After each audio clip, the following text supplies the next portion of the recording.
नमस्कार, बहुत बहुत स्वागत है आपका बिजनेस न्यूज देखने। मैं हूं आपके साथ भोला वर्मा। इस वक्त हरियाणा के निकाय चुनाव को देखने के बाद वार्ड 15 में पहुंचे। आखिर ये देखते हैं कि क्या वार्ड 15 का माहौल है। उसी को लेकर बातचीत करने इस वक्त हमारे साथ प्रिंस जग्गा जी मौजूद हैं, जिनकी धर्मपत्नी इस वार्ड 15 से चुनाव लड़ रही हैं। पहले आपको बता दें कि 35 साल से लगातार ये इस सीट पर जीतते आ रहे हैं, लेकिन अब देखना ये होगा कि वार्ड 15 में आखिर क्या होने वाला है। उन्हीं से बात करते हैं। सर, बहुत बहुत स्वागत है आपका बिजनेस न्यूज़ पर। धन्यवाद, आपका भी बहुत बहुत स्वागत है भाई साहब। किस तरह सर चुनाव की तैयारियाँ चल रही हैं फिलहाल?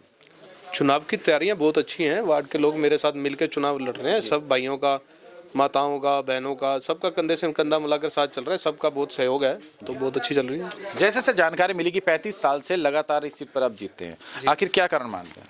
35 साल से जीत रहे हैं जी। वो लोगों के साथ हमारे पारिवारिक रिलेशन है। हमने सबका साथ दिया है, सबके साथ खड़े रहे हैं। हम जो है सामाजिक आदमी है, तो समाज सारा हमारे साथ है। 36 बिरादरी का सहयोग है हमें, कोई दिक्कत नहीं है। सबका सहयोग है तो जीत रहे हैं। सब लोग खुद इलेक्शन लड़ते हैं हमारा।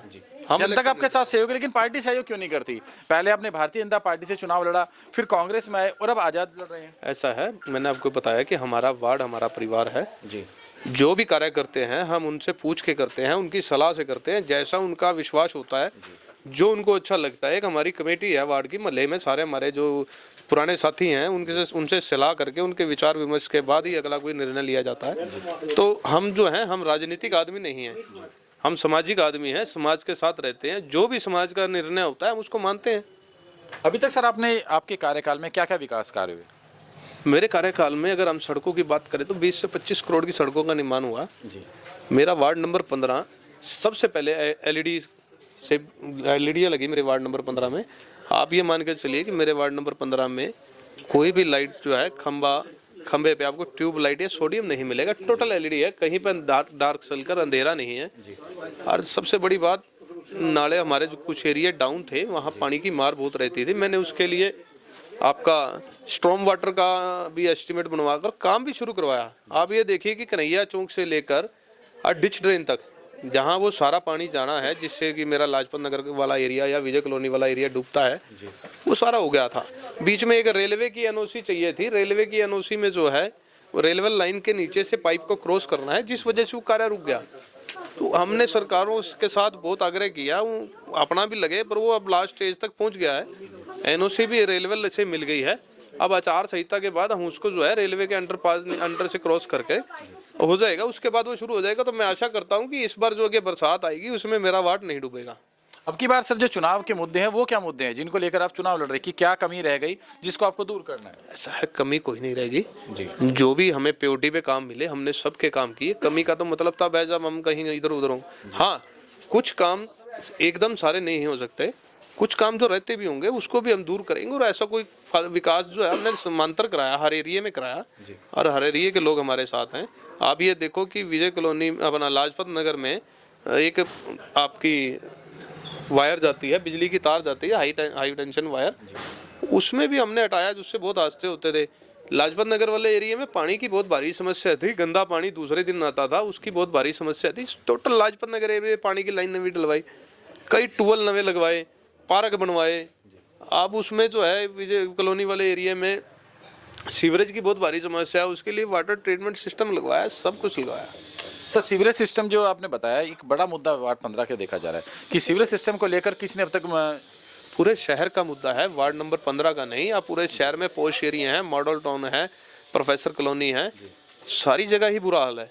हमारे एरिया में तो उनसे फिर भी 21 होगा, बाकी एरिया में तो 19 है। आप प्रोफेसर कॉलोनी चले जाइए, डूब जाता है। इतना पोश एरिया, बरसात में हल्की सी बरसात में 2 बूंदों में डूब जाता है।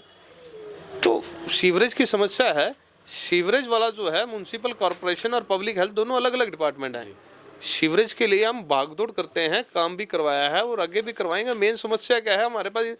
अब सरकार ये कहते हैं ट्रिपल इंजन की सरकार बनेगी।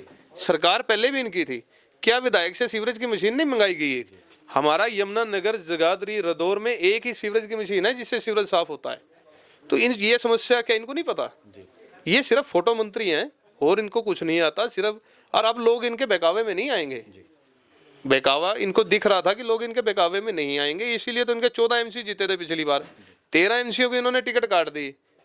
तो किस लिए काटी? क्योंकि मैदान में कुछ है ही नहीं, धरातल पे विकास कार्य किए ही नहीं। लेकिन जो मेयर प्रत्याशी वो तो कह रहे हैं कि 22 वार्ड है और 22 में से 22 की 22 ही भारतीय जनता पार्टी के पार्षद दिए होंगे। चल, हर आदमी अपने को कहता है। कहना भी चाहिए जी। उसमें कोई दुराई नहीं है, अच्छी बात है, कहना भी चाहिए हर आदमी को। लेकिन आप क्या मानते हैं, क्या धरातल पर वो राजनीति नहीं कर पाए, वो कार्य नहीं करा पाए, जनता की जो समस्या अगर धरातल पे कार्य किए होते तो आप ये बताइए कि 14 जीते हुए 14 कैंडिडेटों में से 13 कैंडिडेटों की टिकट काट दी।